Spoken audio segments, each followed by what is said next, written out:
Friends, today we are going to start our genetics lecture series जिसमें हम start करेंगे introduction से what is genetics, who are the important scientist who contributed to studies of genetics. तो सबसे पहले हम लेंगे जॉन मेंडल का contribution.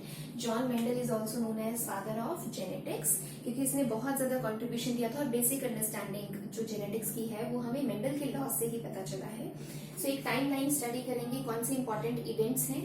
John Mendel was born on 22nd July 1822 and in 1843 he joined Augustine monastery at Brunn in Austria. Here he joined as a priest. So उसके बाद वहीं Austria में ही उसको एक टाइटल प्रोवाइड किया गया। ही earned the title ग्रिगोर, इसलिए आपने देखा होगा मोस्टली नाम जो होता है मेंडल का वो इस तरह से लिखा जाता है, Grigor John Mendel. So Grigor was his title. His actual name was John Mendel. Then in 1856 से 1864 तक उसने पीप एक्सपेरिमेंट्स किए। ही वॉज ए मैथमेटिशियन और उसने मैथमेटिशियन मैथ्स के रूल्स के अकॉर्डिंग उसने ये एक्सपेरिमेंट्स किए to study heredity of different characters. Then 1865 में जो भी उसने पी एक्सपेरिमेंट्स किए और जो भी उसकी फाइंडिंग्स थी इतने ईयर्स की, उसने उसको पब्लिश किया in 1865 in the annual proceedings of natural history society of Brunn. उसमें अपने सारे रिजल्ट्स उसने पब्लिश किए, बट उस टाइम पे बहुत ज्यादा उसके रिजल्ट्स के बारे में लोगों को ज्यादा पता नहीं चल पाया था। 1900 में फिर से मेंडल का वर्क रीडिस्कवर किया गया, तो उसको फिर से पब्लिश किया गया, फिर से नॉलेज मिला कि मेंडल ने क्या क्या काम किया था। उसमें 3 साइंटिस्ट थे बहुत इंपॉर्टेंट जिन्होंने उसके वर्क को रीडिस्कवर किया। Hugo de Vries of Holland, Carl Correns of Germany and रिटॉन शेरमर्क ऑफ ऑस्ट्रिया। सो इन्होंने मेंडल के वर्क को रीडिस्कवर किया था टू अंडरस्टैंड कि उसने क्या क्या लॉज दिए और क्या क्या उसकी फाइंडिंग्स थी। So while Mendel was successful in his experiments, क्योंकि उसने कुछ स्पेशल स्टेप्स थे जो उसके प्रेडिसेसर्स जिन्होंने उससे पहले काम किया था उन लोगों ने उस पर ज्यादा फोकस नहीं किया, लेकिन मेंडल ने बहुत ही सिस्टमैटिकली अपने एक्सपेरिमेंट्स को डिजाइन किया। और कुछ फैक्टर्स हैं जिसके बेसिस पे हम मानते हैं कि उसके प्रेडिसेसर को सक्सेस नहीं मिला बट मेंडल को काफी सक्सेस मिला। So he studied reasons of failure of his predecessor. सबसे पहले तो उसने ये देखा कि उसके जो प्रेडिसेसर थे वो क्यों फेल हुए। So to avoid the same mistakes, तो उसने सबसे पहले उनका फेलियर देखा और वही चीजें उसने अपने एक्सपेरिमेंट्स में फेल होने से बचाया उसने अपने आप को खुद को। सो सेकंड, उसने studied inheritance of one character at a time. बस बट जो उसके प्रेडिसेसर्स थे उन्होंने पूरा ऑर्गेनिज्म स्टडी किया कि एक ऑर्गेनिज्म के सारे कैरेक्टर्स एक साथ। तो उसने स्पेशल फीचर ये है कि उसने एक कैरेक्टर एक टाइम पे स्टडी किया। ये काफी बड़ा इंपॉर्टेंट पॉइंट है जिसकी वजह से उसको सक्सेस मिलने के चांसेस बढ़ गए। Then he carried experiments up to F2 and F3 generation. So Mendel ने नेमिंग इस तरह से किया था कि जो पेरेंट्स थे उसको उसने P1 एंड P2 नेम दे दिया, एंड देन जो फर्स्ट प्रोजेनी आती थी उसको उसने F1 नाम दिया। F1 means first filial and filial means progeny. So F1 represent कर रहा है first filial and filial word means progeny. तो फर्स्ट प्रोजेनी जो मिलती थी क्रॉसिंग से उसको उसने नाम दे दिया F1। देन F1 की सेल्फिंग करने के बाद जो हमें प्रोजेनी मिलेगी उसको हम नाम दे देंगे F2 means second filial. So similarly इनकी सेल्फिंग करने के बाद नेक्स्ट जनरेशन F3। तो मेंडल ने काफी आगे तक जनरेशन तक स्टडी की जिससे उसको ये हेल्प मिला कि कैरेक्टर कैसे पास ऑन हो रहा है, जबकि उसके प्रेडिसेसर ने एक ही प्रोजेनी तक स्टडी किया था मोस्टली। तो F2 F3 जनरेशन तक स्टडी करने से उसको काफी इनहेरिटेंस के बारे में पता चला। Then he maintain statistical records which was very important. Statistically उसके जो रिजल्ट्स थे वो ज्यादा सिग्निफिकेंट काउंट होते हैं, तो स्टैटिस्टिकल रिकॉर्ड्स उसने सबके बनाए। And he selected pure lines. Pure lines हम नाम तब देते हैं जब हम कह रहे हैं कि जो भी कैरेक्टर आप ले रहे हो वो होमोजाइगस था, और उसको टेस्ट करने के लिए उसने क्या किया, जिसको वो प्योर लाइन सेलेक्ट कर रहा है उसको काफी जनरेशंस तक उसने सेल्फ क्रॉसिंग करता रहा, मतलब वही होमोजाइगस स्टेज उसको काफी जनरेशंस तक मेंटेन किया। तो इनको हम नाम देते हैं प्योर लाइन्स। प्योर लाइन्स उसने अलग अलग ऑब्टेन किया अलग अलग कैरेक्टर के लिए, उनको सेपरेटली अलग अलग गार्डन्स में उसने वहां पे प्लॉट किया सो दैट उनके बीच में मिक्सिंग ना हो। प्लस उसने जो क्रॉसिंग की, जो पेरेंट्स लिए वो प्योर लाइन्स थे। अब जो पेरेंट्स प्योर लाइन्स लिए तो करेक्टर इस तरह से लिया गया, होमोजाइगस है, प्योर लाइन है, बट कंट्रास्टिंग करेक्टर होना चाहिए कि आपको देख से पता चले कि हाँ ये येलो कलर मिल रहा है या ये ग्रीन कलर मिल रहा है। तो कंट्रास्टिंग करेक्टर्स के बेसिस पे उसने आगे पेरेंट्स की क्रॉसिंग की है। और जहाँ पे क्रॉसिंग उसने खुद से भी करवाया आर्टिफिशियली, तो एंथर्स को उसने रिमूव किया, प्रोसेस हम इमैस्कुलेशन कहते हैं। देन उसके बाद उसने जिस पेरेंट के साथ क्रॉसिंग करवानी थी उसके एंथर्स डस्ट किए ऑन द ओव्यूल स्टिग्मा और उसको सेपरेट बैग्स गैस से कवर कर दिया सो दैट उसमें क्रॉस कंटामिनेशन ना हो। तो काफी अच्छे स्टेप्स थे जो मेंडल ने चूज किए, जिसकी वजह से उसके जो रिजल्ट्स थे वो सिग्निफिकेंट थे और उसको काफी सक्सेस मिला in understanding inheritance of particular character. Now why Mendel choose P as experimental material? क्यों उसने P को ही लिया? क्योंकि बहुत सिंपल कैरेक्टर्स हैं P प्लांट के, P पाइसम सेटाइवम। इसको हम एक एनुअल प्लांट मानते हैं, that mean short life cycle है, तो काफी जनरेशंस वो कम टाइम में ग्रो कर सकता था। देन इनकी हैंडलिंग बहुत इजी है, बहुत ज्यादा इनपुट रिक्वायरमेंट नहीं है, क्रॉसिंग बहुत इजी है क्योंकि आप इमैस्कुलेशन बहुत इजीली से कर सकते हो और आर्टिफिशियली क्रॉसिंग भी करवा सकते हो। प्योर लाइन्स ऑब्टेन करना बहुत इजी है, सेल्फ फर्टिलाइजेशन होता है। तो इन करेक्टर्स की वजह से उसके जो एक्सपेरिमेंट्स थे वो पी एक आइडियल मटेरियल था फॉर कंडक्टिंग एक्सपेरिमेंट्स। अब पाइसम सेटाइवम में टोटल 14 क्रोमोसोम्स होते हैं, तो मेंडल ने कौन कौन से करेक्टर्स चूज किए? ही चूज 7 करेक्टर्स। ये जो 7 करेक्टर्स थे वो पी में 4 क्रोमोसोम्स पे प्रेजेंट थे। सो फर्स्ट उसने लिया length of stem means height of plant, तो उसके अकॉर्डिंग हम टॉल एंड ड्वार्फ, पहले हम डोमिनेंट करेक्टर ले रहे हैं देन हम रिसेसिव। टॉल एंड ड्वार्फ मिला। Then shape of seed, dominant round और recessive wrinkled. Colour of seed, yellow is dominant, green is recessive. Then shape of pod, inflated and constructed inflated is dominant. Then color of pod, green and yellow. Position of flower, axial and terminal. And color of flower red और white, और red की जगह sometimes violet भी दिया होता है। तो ये सारे कैरेक्टर्स उसने पी में स्टडी किए जो 4 क्रोमोसोम्स पे सिचुएटेड थे। अब जो ड्वार्फ म्यूटेंट उसको मिला, तो ड्वार्फ इसलिए, ड्वार्फ का मतलब कि इसकी हाइट कम रह गया। हाइट क्यों कम रहा? क्योंकि उसमें इंटरनोडल इलॉन्गेशन नहीं मिला। रीजन ये कि जो ड्वार्फ म्यूटेंट है उसमें जिबरेलिन्स का सिंथेसिस नहीं हुआ। जिबरेलिन्स का सिंथेसिस नहीं होने के पीछे एक एंजाइम है जो म्यूटेटेड होता है एक्ट में, that was GA3 beta hydroxylase. So actual में जो ड्वार्फ म्यूटेंट है उसमें इस एंजाइम का म्यूटेशन था, ये एंजाइम वर्क नहीं किया, तो इसकी वजह से जिबरेलिन्स का प्रोडक्शन नहीं हुआ। जिबरेलिन्स का प्रोडक्शन नहीं हुआ तो उसकी हाइट जो है वो इंक्रीज नहीं किया। सो ये हमारे पास डिफरेंट कैरेक्टर्स हैं जिनको मेंडल ने 1 बाय 1 स्टडी किया था अपने एक्सपेरिमेंट्स में, और उसके बेसिस पे उसने हेरिडिटरी के डिफरेंट लॉज हमें दिए। Let's understand some basic terms जो जेनेटिक्स में हम यूज करते हैं।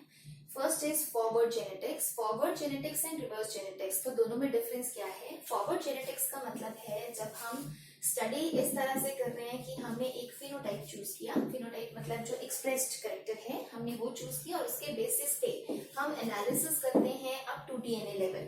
तो हमने फिनोटाइप चूज किया और फिर हम ये देखेंगे कि उस फिनोटाइप को जो एक्सप्रेशन है वो किस जीन की वजह से या किस पार्ट ऑफ डीएनए की वजह से हमें मिलता है। तो अगर हम स्टडीज फिनोटाइप टू डीएनए करते हैं तो हम कहेंगे फॉरवर्ड जेनेटिक्स है। बट अगर सपोज हमने कोई डीएनए या पर्टिकुलर जीन को सिलेक्ट कर लिया, देन इस जीन का हम एक्सप्रेशन देखना चाहते हैं, तो हम इस जीन को किसी प्लांट में इंट्रोड्यूस करेंगे, उस प्लांट को हम ट्रांसजेनिक कह देंगे। फिर हम देखेंगे कि जो इंट्रोड्यूस्ड जीन है उसके अकॉर्डिंग उसमें क्या फिनोटाइप आता है। सो अगर हमने जीन पहले चूज किया और उसके बेसिस पे हम स्टडीज में अप टू द फिनोटाइप या एक्सप्रेशन ऑफ जीन तक अगर जाते हैं तो इसको हम रिवर्स जेनेटिक्स कहते हैं। देन टर्म एक आता है हेरिडिटी। हेरिडिटी सिंपली क्या है? हम कहते हैं ये हेरिडिटरी कैरेक्टर्स हैं। Heredity means transmission of characters from parent to offspring.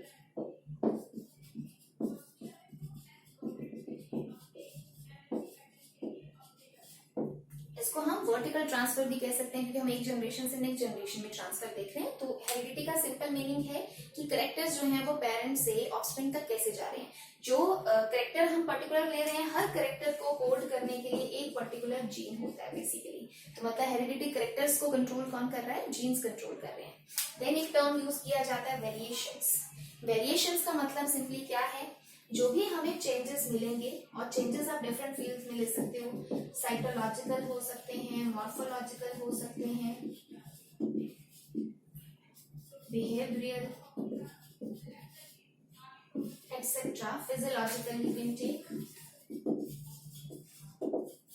सो अगर साइटोलॉजिकल, मॉर्फोलॉजिकल, फिजियोलॉजिकल, बिहेवियर ये चेंजेस अगर हम ले लें in members of same species हम देख रहे हैं, तो उनको हम कहेंगे वेरिएशंस हैं। सेम स्पीशीज के जो मेंबर्स के बीच में आपको ये चेंजेस मिलते हैं इस लेवल पे, they are termed as variations. So जितनी ज्यादा वेरिएशंस होंगी मतलब उसके बेसिस पे आप डिफरेंट एलील्स या डिफरेंट चेंजेस डीएनए लेवल पे आइडेंटिफाई कर सकते हो। देन नेक्स्ट टर्म हमारे पास आता है gene. Gene is also known as Mendelian factor. Gene basically है क्या, इसको आप डिफरेंट वे से एक्सप्लेन कर सकते हो. It's a linear segment of DNA हम कंसीडर करते हैं, और यू कैन से gene is unit of inheritance. एक बेसिक यूनिट हम इसे मानते हैं जो इनहेरिट की जा रही है. Inheritance means which can be pass from one generation to next generation, parents to offspring. या हम कहते हैं जीन जो है वो बेसिक यूनिट है that control trait of an organism. कोई पर्टिकुलर ट्रेट है जिसको वो कंट्रोल कर रहा है और आगे वो one generation to next generation pass on किया जाता है. लीनियर सेगमेंट है. सो उसे हम मेंडल ने उसको जो यूनिट माना था, इसलिए हम उसको मेंडेलियन फैक्टर कह देते हैं.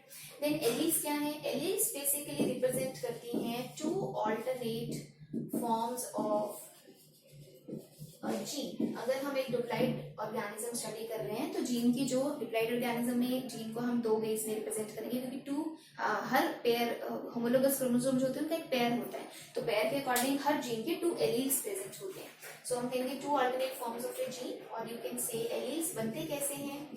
अगर म्यूटेशंस होती हैं जीन में, लेकिन ये याद रखना है कि वो जनरली डिफरेंट लोकेशंस पे होता है. तो आपके पास जो कॉमनली पॉपुलेशन में प्रेजेंट था वो जीन अगर उसमें म्यूटेशन हो जाता है किसी वजह से, तो इसका एक नया एलील बन जाएगा. हम two alternate forms of a gene भी कह सकते हैं या ट्रेट भी कह सकते हैं, वो रिप्रेजेंट किया जाता है बाय एलील्स. सो एक जीन में अगर डिफरेंट लोकेशंस पे म्यूटेशन हो जाता है, that results in formation of alleles. So usually तो आपके पास एक कैरेक्टर के दो एलील्स होते हैं, बट समटाइम्स पॉपुलेशन में आपको ज्यादा भी मिलते हैं जब हम टर्म यूज करते हैं मल्टीपल एलील्स. सो एलील्स मीन्स जो डिफरेंट फॉर्म्स हैं और म्यूटेशंस की वजह से बनता है. और सिंपली आप ये कह सकते हो कि एलील्स हैं जो एक पर्टिकुलर ट्रेट या एक पर्टिकुलर जीन को रिप्रेजेंट करने में हेल्प कर रहे हैं. सो अगर हम एलील्स देखें तो जनरली जो दो फॉर्म्स हम कह रहे हैं तो वो एक पर्टिकुलर लोकस पे प्रेजेंट होते हैं. सेम लोकस होगा अगर हम टू होमोलोगस क्रोमोसोम की बात कर रहे हैं, क्योंकि होमोलोगस क्रोमोसोम का पेयर होता है. तो अगर मैंने एक जीन का एलील यहाँ शो किया है सपोज, तो दूसरा भी आप सेम लोकस पे सेकेंड होमोलोगस क्रोमोसोम में शो करोगे. तो एलील वो पेयर है, टू फॉर्म्स हैं जो दो होमोलोगस क्रोमोसोम पे प्रेजेंट होती हैं at the same locus. Then alleles हमने दो बता दी, लेकिन एलील्स को डिफरेंशिएट कैसे किया जाता है? एक टर्म यूज किया जाता है डोमिनेंट एलील, जिसको जनरली हम कैपिटल लेटर से रिप्रेजेंट करते हैं. तो डोमिनेंट एलील का मतलब क्या है? जिसका एक्सप्रेशन हमेशा आपको मिलेगा चाहे दूसरा एलील प्रेजेंट है या नहीं प्रेजेंट है. जैसे अगर हमने कैपिटल ए से रिप्रेजेंट किया तो इसका एक्सप्रेशन आपको ऑलवेज मिलेगा, चाहे सेकंड एलील कैपिटल ए है चाहे सेकंड एलील स्मॉल ए है. और यू कैन से डोमिनेंट एलील वो एलील है जो हाइब्रिड में अपना एक्सप्रेशन देता है. दो पेरेंट्स से आगे जो प्रोजेनी बन रही है, अगर उसमें एक्सप्रेशन मिल रहा है तो जिस जीन का जिस एलील का एक्सप्रेशन मिलता है उसको हम कहते हैं डोमिनेंट एलील. बट दूसरी एलील जिसका एक्सप्रेशन मार्क कर दिया जाता है उसको हम टर्म देते हैं recessive allele. Recessive allele is the allele whose expression is masked in the F1 hybrid. या हम ऐसा कह सकते हैं recessive allele is the allele which can give its expression only in homozygous state. अगर आपके पास स्मॉल ए आप रिप्रेजेंट कर रहे हो, then only you can get its expression. Homozygous state में ही मिलेगा और इसका एक्सप्रेशन F1 हाइब्रिड में मास्क कर दिया जाता है बाय डोमिनेंट एलील. तो जिसका एक्सप्रेशन मास्क नहीं होता वो डोमिनेंट, जिसका एक्सप्रेशन मास्क कर दिया जाता है वो रिसेसिव एलील. देन इसी से रिलेटेड हम एक टर्म यूज करते हैं लोकस. लोकस सिंपली क्या है? Locus is the position of allele और जीन ऑन क्रोमोसोम. कौन सा एलील क्रोमोसोम में या हम कहेंगे कौन सा जीन क्रोमोसोम में कहाँ प्रेजेंट है, हम कहते हैं वो उसका जीन लोकस है, या आप कह सकते हो एलील लोकस है. Next term is wild allele and mutant allele. Sometimes alleles का रिप्रेजेंटेशन डोमिनेंट रिसेसिव की जगह आपको ये वाली टर्म्स दी होती है, wild and mutant. Wild allele का मतलब क्या है? The allele which is commonly present in most of the population के मैक्सिमम मेंबर्स में जो आपको जीन मिलता है, जो रिप्रेजेंटेड फॉर्म मिलती है, उसको हम वाइल्ड एलील कह देते हैं. मोस्टली इसका रिप्रेजेंटेशन प्लस से किया जाता है. जो मोस्ट कॉमन कैरेक्टर है और उसका रिप्रेजेंटेटिव आपने ये एलील शो कर दिया. बट अगर इस जीन में म्यूटेशन हो जाए और इसकी वजह से कोई नया फॉर्म बन जाए तो उसको हम नाम देते हैं म्यूटेंट एलील, जो म्यूटेशन से बना है. म्यूटेंट एलील को जनरली आप रिसेसिव लेटर रिसेसिव फॉर्म में शो करोगे तो आप एक स्मॉल लेटर के साथ रिप्रेजेंट करते हो। सो जैसे डोमिनेंट और रिसेसिव पढ़ा वैसे वाइल्ड टाइप म्यूटेंट, तो रिप्रेजेंटेशन एलील्स का डिफरेंट वे में किया जा सकता है। लाइक अगर सपोज हम डोमिनेंट रिसेसिव की फॉर्म में शो कर रहे हैं तो capital A dominant small A recessive, हम ये दो शो कर रहे हैं, इसका मतलब ये दो होमोलोगस क्रोमोसोम्स पे प्रेजेंट है। कई बार इसको इस तरह से भी रिप्रेजेंट किया जाता है, जो स्लैश है वो रिप्रेजेंट कर रहा है कि इस तरफ जो है वो एक होमोलोगस क्रोमोसोम पे, ये सेकंड पे प्रेजेंट है। कई बार इसको बुक्स में इस तरह से भी रिप्रेजेंट किया जाता है कि ये एक क्रोमोसोम है और ये सेकंड क्रोमोसोम है जिसमें प्रेजेंट है। हम इसको डोमिनेंट रिसेसिव की फॉर्म में शो कर सकते हैं। समटाइम्स करेक्टर्स वाइल्ड और म्यूटेंट की फॉर्म में शो किया होता है। तो कैपिटल ए हम जो डोमिनेंट ले रहे हैं एक्चुअली मोस्टली वाइल्ड वही फॉर्म होती है, तो हम पॉजिटिव ए की जगह पॉजिटिव लिख देंगे कि वाइल्ड टाइप है, और जो उसका म्यूटेशन से बना है वो हम जनरली स्मॉल लेटर से रिप्रेजेंट करते हैं, तो आप प्लस ए लिख सकते हो अगर वाइल्ड और म्यूटेंट की फॉर्म में रिप्रेजेंट कर रहे हैं। सिमिलरली यहाँ प्लस स्लैश ए कर सकते हैं और प्लस डबल स्लैश और ए कर सकते हैं। तो रिप्रेजेंटेशन हम किसी भी वे में किया जा सकता है। मोस्टली तो बुक्स में आपको ये वाला फॉर्म मिलता है, बट समटाइम्स उस तरह से भी रिप्रेजेंट किया जा सकता है। हम सिर्फ ये शो कर रहे हैं कि एक एलील एक होमोलोगस क्रोमोसोम पे और सेकंड दूसरे पे आपको प्रेजेंट है। फॉर्म डोमिनेंट रिसेसिव और वाइल्ड म्यूटेंट इस तरह से रिप्रेजेंट किया जाता है। Now next term is genotype. Genotype का सिंपल मीनिंग है जो उसका जेनेटिक कॉन्स्टिट्यूशन है। मतलब अगर हम एक इंडिविजुअल में किसी पर्टिकुलर करेक्टर को स्टडी कर रहे हैं तो जेनेटिकली उसमें क्या क्या एलील्स प्रेजेंट हैं वो उसका जीनोटाइप रिप्रेजेंट करेगा। लाइक अगर मैं टॉलनेस ले रही हूँ और मैंने कैपिटल T कैपिटल ले लिया एक डिप्लॉयड इंडिविजुअल, तो ये जो टी हम रिप्रेजेंट कर रहे हैं जो टॉलनेस के लिए रिस्पॉन्सिबल है, तो ये रिप्रेजेंट करेगा उसका जीनोटाइप। जीनोटाइप का मतलब हम दोनों क्रोमोसोम्स के जो एलील्स हैं उनको हम एक साथ रिप्रेजेंट कर रहे हैं, डिप्लॉयड ऑर्गेनिज्म अगर आप ले रहे हो। देन फिनोटाइप क्या है? Phenotype is the expression of gene. ठीक है, लाइक अगर हमने टी लिखा तो वो उसका जीनोटाइप हुआ, बट कैपिटल टी अगर जीनोटाइप है तो उसकी वजह से हमें करेक्टर क्या मिल रहा है, तो हमें ट्रेट क्या मिल रहा है? टॉलनेस का ट्रेट मिल रहा है। तो वो जो ट्रेट या करेक्टर मिला वो एक्सप्रेशन है जीन का, और इस टॉलनेस वर्ड को हम क्या कहेंगे? वो उसका क्या है? फिनोटाइप है। Then gene pool. Gene pool is the sum total of all the alleles present in an interbreeding population। एक पॉपुलेशन में सभी जीन्स के जो टोटल एलील्स हैं उनका अगर हम सम लेते हैं, टोटल सब कुछ जो प्रेजेंट है, तो उसके लिए टर्म हम यूज करेंगे जीन पूल। जीन पूल में आप हर जीन से रिलेटेड जितने भी एलील्स हैं उनको एक साथ कंसीडर करोगे। ठीक है, तो ये हमारे पास बेसिक टर्म्स हैं जो हम यूज करेंगे आगे डिफरेंट स्टडीज में, क्रॉसेज में, तो आपको अंडरस्टैंडिंग होना चाहिए हम किसकी बात कर रहे हैं। Next is type of crosses. तो हमारे pass on the basis of pair of allele हमने कितने लिए हैं उसके बेसिस पे हमारे पास डिफरेंट क्रॉसेज आते हैं। लाइक अगर हम single pair of allele consider करते हैं, मतलब वन जीन या वन कैरेक्टर आप स्टडी कर रहे हो, तो हम कहेंगे मोनोहाइब्रिड क्रॉस। मोनोहाइब्रिड क्रॉस जैसे सिंपली हमने क्या ले लिया, दो पेरेंट्स लिए, one is tall one is dwarf, तो ये उनका जीनोटाइप हुआ। और अगर हम इनकी क्रॉसिंग करते हैं तो आपके पास जो फर्स्ट हाइब्रिड आता है वो ये हेट्रोजाइगस फॉर्म में आएगा। इनको हम होमोजाइगोट कहेंगे क्योंकि दोनों एलील सेम है, लेकिन यहाँ पे एलील्स डिफरेंट है तो हम कहेंगे हेट्रोजाइगोट। और ये आपके पास F1 हाइब्रिड है या F1 जनरेशन है। तो आपने सिर्फ एक पेयर लिया एलील का, मीन्स आपने पेयर मीन्स 2 एलील्स और एक करेक्टर हम कंसीडर कर रहे हैं, तो ये क्रॉस क्या हो गया? Monohybrid cross. जब हम इसकी सेल्फिंग करेंगे, F1 जनरेशन की अगर हम सेल्फिंग करते हैं तो दैट मीन्स इसी को इसी के साथ क्रॉसिंग करवाएंगे तो आपके पास 4 डिफरेंट टाइप ऑफ कॉम्बिनेशन बनेंगे। ठीक है, तो अगर हम जीनोटाइप के अकॉर्डिंग देखें तो ये आपके पास एक सिंगल जीनोटाइप है, देन आपके पास ये 2 जीनोटाइप्स हैं सेम, और उसके बाद 1 है। तो इसीलिए जीनोटिपिक रेशियो अगर देखें तो आपके पास 1:2:1 मिलता है। बट अगर हम फिनोटाइप के अकॉर्डिंग देखें तो ये तीनों ही टॉलनेस देंगे और ये आपको ड्वार्फ करेक्टर देगा। तो दैट मीन्स अगर हम फिनोटिपिकली देखें तो रेशियो क्या हो गया? 3:1। सिमिलरली अगर हम 2 पेयर ऑफ एलील्स ले लेते हैं तो उसे हम कहेंगे dihybrid cross. Dihybrid cross suppose जैसे आपने 2 कैरेक्टर्स कंसीडर किए हैं, हम 2 कैरेक्टर सपोज कलर ले रहे हैं और कोई और कैरेक्टर ले रहे हैं, तो अगर आपने 2 पेयर्स लिए, मतलब ए जो है पर्टिकुलर कैरेक्टर को रिप्रेजेंट कर रहा है, वाई जो है वो दूसरा कैरेक्टर रिप्रेजेंट कर रहा है, और आपने इसको इस तरह से क्रॉस किया। जिसमें हम एक डोमिनेंट ले रहे हैं और एक रिसेसिव ले रहे हैं, ठीक है। तो अगर आपके पास F1 हाइब्रिड हम देखें तो ये आएगा, आपके पास हेट्रोजाइगस हो गया, लेकिन आपने 2 पेयर ऑफ एलील्स लिए तो हम क्रॉस क्या कहेंगे, डाई हाइब्रिड क्रॉस कहेंगे। डाई हाइब्रिड क्रॉस में आगे इसकी भी अगर आप सेल्फिंग करते हो, ये F1 प्रोजेनी की अगर सेल्फिंग करेंगे तो आगे हमारे पास F2 आएगा, और F2 में this represents the phenotypic ratio और this represents the genotypic ratio. Similarly अगर हम 3 पेयर ऑफ एलील्स ले लेते हैं तो उसे हम ट्राई हाइब्रिड क्रॉस कहेंगे, जिसका फिनोटाइपिक रेशियो ये है 27:9:9:9:3:3:3:1।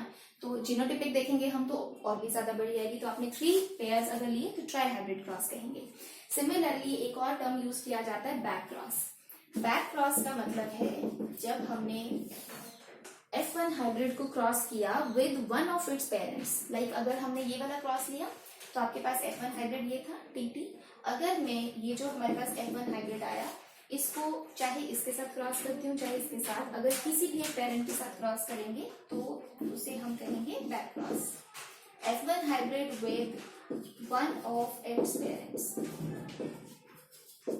उसे हम टर्म देते हैं बैक क्रॉस। सिमिलरली कई बार आपसे पूछा जाता है what is reciprocal cross. Reciprocal cross में क्या हम करते हैं, इट्स ए क्रॉस जिसमें आप क्या करोगे, male of one type is crossed with female of another type, और उसके बाद हम इसी क्रॉस को रिपीट करेंगे। लाइक अगर सपोज मैंने करेक्टर ये ले लिया, आपके पास हमने टॉल लिया but I consider it male, हमने टॉल लिया then it is crossed with female that is dwarf, तो आपके पास एक पर्टिकुलर रिजल्ट आएगा।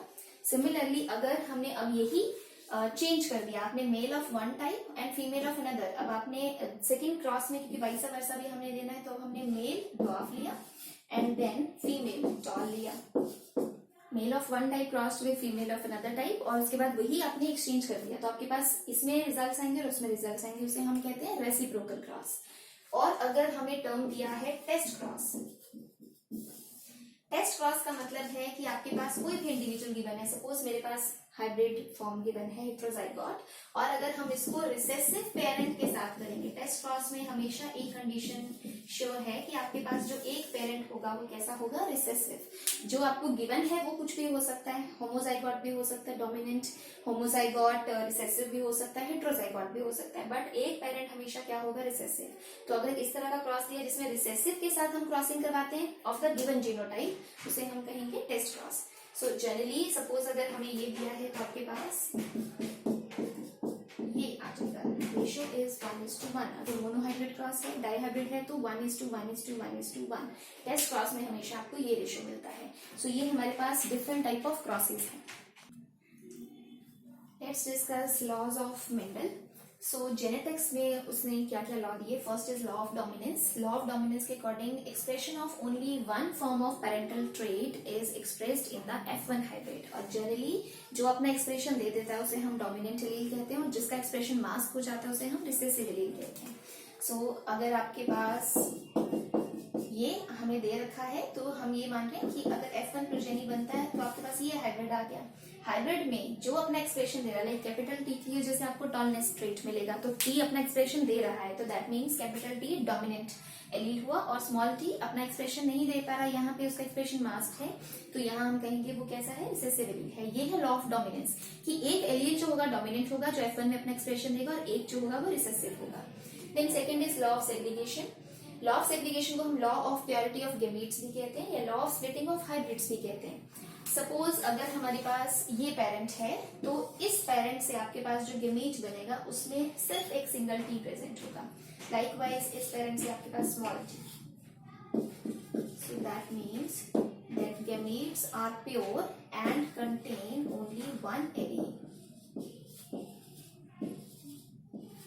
अगर हम ये लेते हैं तो इसके पास क्या गेमीट्स बनेंगे, एक गेमीट ऐसा होगा जिसमें कैपिटल टी और एक गेमीट ऐसा जिसमें स्मॉल टी। तो देखा जाए तो हम कह रहे हैं हाइब्रिड की स्प्लिटिंग हो रही है into gametes with one allele only, so that's why it is also known as law of splitting of hybrids और हम इसे law of purity of gametes कहते हैं क्योंकि gamete हमेशा प्योर होगा, उसमें कोई एक ही पर्टिकुलर एलील होगा, या तो डोमिनेंट या फिर recessive. This law is universal और you can say without exception। जो लॉ ऑफ डोमिनेंस है उस केस में हमें एक्सेप्शन मिलता है। हम अभी फिनोमिनन स्टडी करेंगे लाइक इनकम्प्लीट डोमिनेंस समटाइम हमें मिलता है जो उसका एक्सेप्शन है, और को डोमिनेंस भी हमें मिलता है जो इस लॉ की डेविएशन है और यू कैन से एक्सेप्शन है। थर्ड लॉ जो मेंडल ने दिया था that was law of segregation of, और गेमीट्स के बाद हमारे पास थर्ड लॉ आता है law of independent assortment. Law of segregation of gametes के बाद third law of independent assortment which states that pair of alleles separate independent of each other during gamete formation। अगर हमने gamete formation में ये तो देख लिया कि एक जीन के जो एलील्स हैं वो एक एलील एक गेमीट में जाएगा, लेकिन अगर हम पेयर ऑफ एलील्स देखते हैं तो हर एलील के पेयर जो है उसके चांसेस इंडिपेंडेंट हैं, मतलब कोई किसी के अकॉर्डिंग मूव नहीं करता है। इसको आप ऐसे भी ले सकते हो, chances of two or more independent events occurring together is product of chances of their separate occurrences. So हम प्रोडक्ट रूल फॉलो करते हैं 3+1 का स्क्वायर, आपको 9:3:3:1 की रेशो मिलती है। सो इंडिपेंडेंट असॉर्टमेंट स्टडी करने के लिए हमें मिनिमम डाई हाइब्रिड क्रॉस लेना है। सपोज हमने सीड्स ले लिए राउंड एंड येलो, और इसका जो रिसेसिव कैरेक्टर है वो रिंकल्ड एंड ग्रीन। जब हम इनकी क्रॉसिंग करते हैं तो आपके पास F1 हाइब्रिड हेटेरोजाइगोट आता है, और इनकी सेल्फिंग अगर हम करते हैं तो उसके बाद हम F2 प्रोजेनी के लिए स्टडी कर रहे हैं। F2 प्रोजेनी अगर हमें डिटरमाइन करना होता है तो बेस्ट होता है ये प्रिनेट स्क्वायर मैथमेटिकल फॉर्म, जिसमें हम डिफरेंट गेमीट्स का कॉम्बिनेशन शो कर सकते हैं। तो आपके पास जो एक पेरेंट है capital R small r capital Y small y, तो इससे आपके पास 4 टाइप ऑफ गेमीट्स बनेंगे, capital R capital Y, capital R small y, small r capital Y, small r small y। तो इसी तरह ये एक पेरेंट के हैं, ये दूसरे पेरेंट के हैं, तो आपके पास कॉम्बिनेशन बन जाएंगे। जब हम इनका फिनोटाइप स्टडी करेंगे तो रेशो आपको 9:3:3:1 मिलेगा। तो ये लॉ ये कहता है कि जो R राउंड करेक्टर जो है उसके जो एलील्स हैं वो इंडिपेंडेंटली मूव करेंगे to gametes independent of yellow character. ठीक है, तो वो उसके अकॉर्डिंग आपको कोई ऐसा नहीं मिलेगा कि राउंड वाला जो है वो इसके अकॉर्डिंग मूव कर रहा है, इंडिपेंडेंट मूवमेंट है। तो इस लॉ को हम कहते हैं law of independent assortment. But this law is also not universal, इसका भी हमें एक्सेप्शन मिलता है लिंकेज। लिंकेज जिसमें कुछ एलील्स या जीन्स जो होंगे वो ऑलवेज लिंक्ड, मतलब वो हमेशा एक किसी पर्टिकुलर एलील या जीन के साथ ही मूव करते हैं। तो इस जनरली आपको यही मिलता है, बट इसका exception is linkage. So let's understand the basic कि अगर हमें कोई पेरेंट गिवन है, कोई जीनोटाइप गिवन है, how to make combinations of gametes. So simple है, अगर आपके पास 2 पेयर्स हैं गिवन, डाई हाइब्रिड हम ले रहे हैं, तो first write down the first allele of this gene. हमने कैपिटल R लिख लिया, कैपिटल R के साथ पहले हम Y की कॉम्बिनेशन बनाएंगे। तो कैपिटल R के साथ या तो कैपिटल Y का कॉम्बिनेशन बन सकता है या स्मॉल y। अगर हमें हेटेरोजाइगस दे रखे हैं तभी कॉम्बिनेशन ज्यादा बनते हैं। सबसे पहले हम इसका इसके साथ बनाएंगे, तो आपके पास कैपिटल R कैपिटल Y, और अगर इसके साथ बनाएंगे तो ये बन गया। हमने एक एलील अभी लिया कैपिटल R, दूसरा एलील डिफरेंट है तो स्मॉल r के साथ आप देख लो, again capital Y small y, तो आपके पास बन गया small r capital Y small r small y। तो आपके पास 4 कॉम्बिनेशन बन गए। ठीक है, सिमिलरली अगर हमें ट्राई हाइब्रिड दे रखा है तो हमें 3 एलील्स के साथ बनाना है। सबसे पहले मैंने कैपिटल A चूज कर लिया, कैपिटल A आगे कॉम्बिनेशन बना सकता है कैपिटल B और कैपिटल C के साथ। तो यहाँ हमें अगर कॉम्बिनेशन स्टडी करना है तो आप इसको दोनों एलील्स को एक साथ लिखेंगे। सबसे पहले हमने A लिया और उसके साथ B चूज कर लिया कैपिटल B। अब कैपिटल B के बाद हमारे पास C है, तो C के आगे 2 एलील्स हैं, एक हमने C ये ले लिया और एक हमने स्मॉल c लिया। अब आप A B C, तो आपके पास जो गेमीट बन गया वो A B एंड C बन गया। सिमिलरली इसके साथ बनाएंगे तो आपके पास A कैपिटल B और स्मॉल c बन गया। ठीक है, अब हमने A के साथ अभी सिर्फ कैपिटल B लिया था, A के साथ अब स्मॉल b हमें लेना है, तो स्मॉल b अगर हम लेते हैं आगे स्मॉल b के साथ फिर से हमें कैपिटल C लेना है और स्मॉल c लेना है। तो आपके पास कॉम्बिनेशन क्या बना, A B and C, capital A small b capital C, then capital A small b and small c। अब हमने जो C है उसके तो दोनों ही लिए हमने, C के साथ हमने कैपिटल B का कॉम्बिनेशन बना लिया, C के साथ हमने स्मॉल b का कॉम्बिनेशन भी बना लिया। अब आपके पास ये कैपिटल A के साथ आए, अब हम बनाएंगे स्मॉल a। ठीक है, स्मॉल a में फर्स्ट टेक कैपिटल B के साथ आपने capital C and small c। तो आपके पास कॉम्बिनेशन क्या बन जाएगा, small a capital B capital C, then बनेगा small a capital B and small c। Similarly हम स्मॉल ए के साथ स्मॉल बी भी लेंगे और आगे कैपिटल सी और स्मॉल सी। ठीक है, देन इसके साथ कॉम्बिनेशन क्या बन गया, small A small B capital C, small A small B small C. तो आपके पास अगर 3 पेयर ऑफ एलील्स हैं तो आपके पास टोटल 8 टाइप ऑफ जो एलील्स हैं वो बन जाएंगे। ये हमारे पास डिफरेंट कॉम्बिनेशन बने। तो अदरवाइज ऐसे बनाना डिफिकल्ट होता है, इसको हम फोर्थ लाइन मेथड कहते हैं, जिसमें आपने फर्स्ट एक एलील लेना है, देन सेकंड पेयर का एक लिया, उसके साथ थर्ड पेयर के दोनों लिए, देन सेकंड का सेकंड एलील लिया। इस तरह से आप कॉम्बिनेशन बना सकते हो। इस मेथड से आपके पास सभी टाइप के कॉम्बिनेशन इजीली बन जाते हैं। This is how to make gametes. अगर हमें हेट्रोजाइगस पेरेंट दिया, होमोजाइगस दिया तो आपके पास इजी है। हमारे पास अगर ये दे रखा है सपोज, तो आपके पास दोनों में एक ही एलील है, इसमें भी ये, तो आपके पास एक ही टाइप का गैमीट बनेगा। सिमिलरली अगर रिसेसिव दिया है तो इसमें भी हमारे पास एक ही टाइप का गैमीट बनेगा। और अगर सपोज हमें एक हेट्रोजाइगस पेयर दिया, एक होमोजाइगस, तो हम फिर से क्या करेंगे, कैपिटल आर के साथ पहले वाई का कॉम्बिनेशन बनाओगे तो आर एंड वाई, फिर उसके बाद स्मॉल आर का वाई के साथ कॉम्बिनेशन बनाएंगे तो small R and capital Y. तो अगर एक हेट्रोजाइगस पेयर है तो आपके पास 2 टाइप ऑफ गैमीट्स बनेंगे। इस तरह से हम डिफरेंट गैमीट्स बना सकते हैं। देन हम इन गैमीट्स के आगे क्रॉसिंग कर सकते हैं। So this is all about introduction to genetics. Next lecture में we will start gene interactions, जिसमें हम incomplete dominance और you can say जो exception थी mental law की, हम वो भी study करेंगे. So let's meet for the second lecture.